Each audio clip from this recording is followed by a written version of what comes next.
Qadrdonlar, tinch mahallada bo'lsin, korrupsiya holatda bo'lsin, o'zim didimga mavsum remontini qolaman deb uy qidirayotgan bo'lsangiz, sizlar uchun ajoyib variant topib qo'ydim.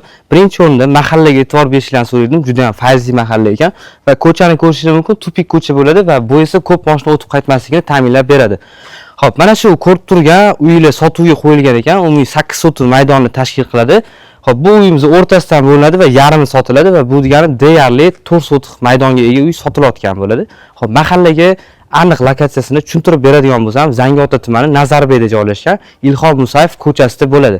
Hozir esa sizlar bilan uyimizning ichki qismiga kirib tanishib chiqamiz. Qo'limizni ichki qismiga kirib oldik. Mana shu ko'rib turgan o'rtadan devor tushirib berishadi va o'shanda bu yoq tarafda 391 sotuq maydonga ega hovli sizlarda qoladi va bu yoq taraf sotilmasgan, o'zingiz uchun olib qolishadi.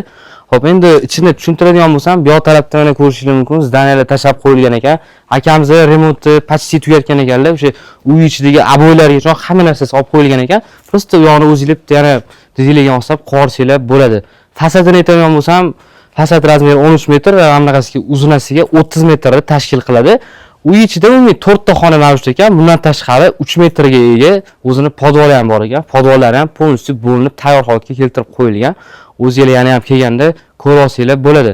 Xo'p, ana endi videoni eng qiziq joyi, ya'ni narxiga keladigan bo'lsam, uy egalari umumiy 75 ming narx qo'yishgan ekan. Endi albatta tepasiga kelsanglar, albatta kelishtirib berishadi. Pastda nomerlar qoldirib qo'yaman, bemalol murojaat qilsanglar bo'ladi.